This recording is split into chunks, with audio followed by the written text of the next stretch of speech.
le loup qui enquêtait au musée. Il était une fois un loup qui n'aimait pas aller au musée. Les musées, c'est ennuyeux, répéta-t-il autour de lui. Mais voilà qu'un matin, tous ses amis se présentèrent chez lui. Aujourd'hui, on t'amène au musée, lui annonça sa louve chérie. Loup fit la grimace. Mais comme il était très amoureux, il dit oui. Maître Hibou débuta la visite par son œuvre préférée, un tableau de Léonard de Vinci, connu dans le monde entier. Ce tableau a été peint vers 1503, commença-t-il. Vous pouvez y admirer une mystérieuse beauté. C'est vrai qu'elle est jolie, chuchota Valentin en se tournant vers Loup. Mais déjà, Loup n'était plus là. Dans la salle à côté, Loup s'était arrêté devant un tableau. Surpris, il pencha la tête pour mieux le regarder. Est-ce qu'il voyait mal? Ou bien est-ce que cette toile était vraiment spéciale?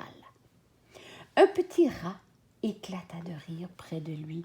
C'est un portrait peint par Pablo Picasso.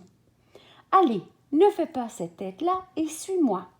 Aussi vrai que je suis Barnabé, gardien de ce musée, nous allons trouver une œuvre d'art qui te plaira.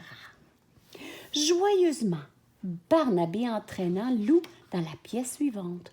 Voici notre collection de sculptures. Certaines ont plus de 1000 ans, d'autres à peine 20. Magnifique! S'exclama Loup en se hissant sur le dos d'un superbe animal blanc. Hé! Veux-tu descendre de là? Le gronda Barnabé. C'est fragile, une œuvre d'art. Oh! À cet instant précis, une sirène se déclencha. Oh! C'est la grande alarme du musée! S'inquiéta Barnabé. Je dois filer! Quelque chose est arrivé. Loup essaya de rattraper Barnabé, mais ce musée était un vrai labyrinthe. Découragé, il s'arrêta dans une pièce étonnante. Sur le mur, une inscription disait « Réveillez l'artiste qui dort en vous ». Loup s'approcha pour observer de plus près un paysage enneigé. Il connaissait cet endroit.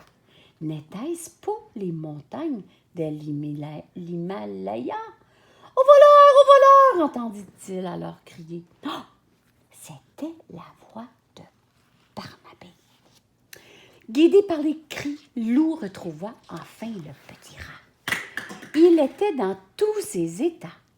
Notre masque tibétain a disparu. Il est unique au monde. C'est une catastrophe. Restons calmes, fit Loup, en regardant autour de lui. Le voleur ne peut pas être très loin. Ne serait-ce pas des traces ici?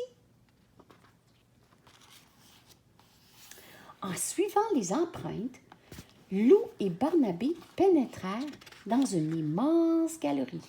Impressionné, Loup s'arrêta devant une drôle de bête. « C'est un dodo », lui expliqua Barnabé, une espèce qui n'existe plus aujourd'hui.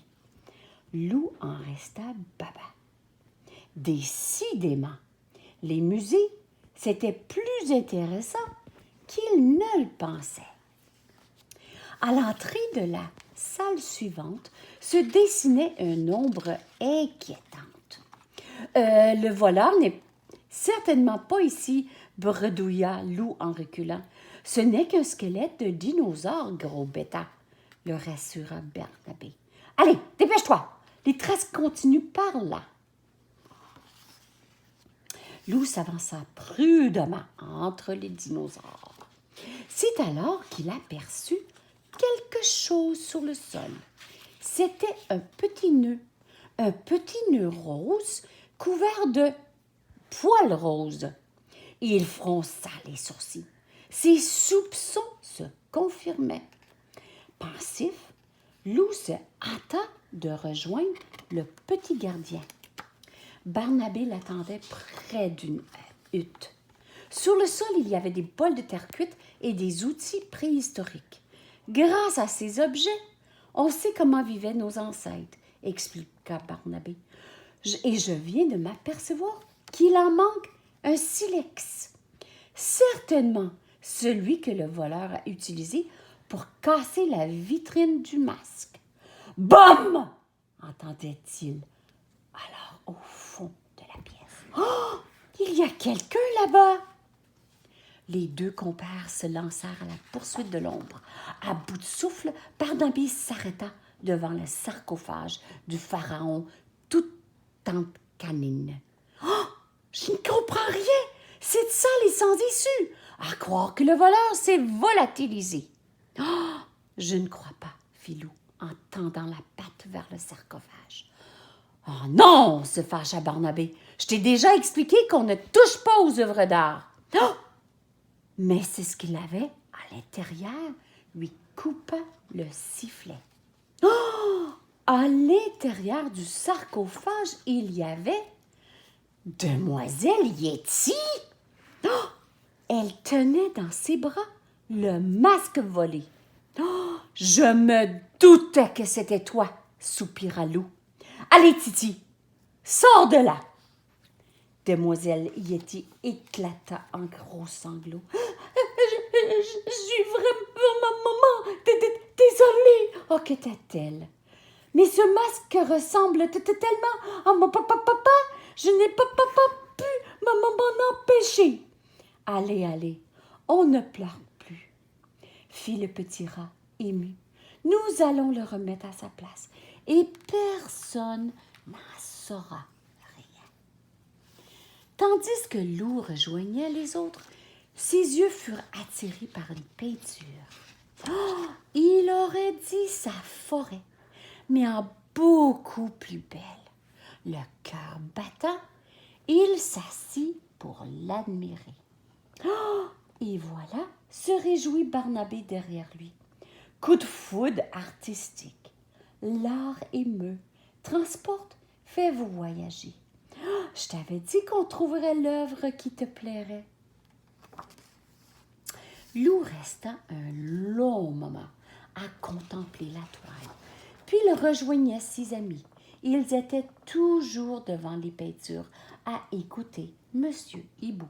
« Ah, te voilà, Lou! » gronda le vieux hibou. « Et moi, je croyais que tu allais faire un effort pour apprécier le musée. À peine arrivé, tu disparais. »« J'ai grimpé. »« Ah! Où étais-tu passé? » demande Louve à Lou à la sortie du musée. « J'ai grimpé sur un ours blanc, rencontré un dodo, échappé à un terrible dinosaure, résolu une énigme et je me suis promenée dans une forêt merveilleuse, » répondit Lou. « Vous aviez raison, les amis. Les musées, c'est passionnant. On y retourne quand? La fin.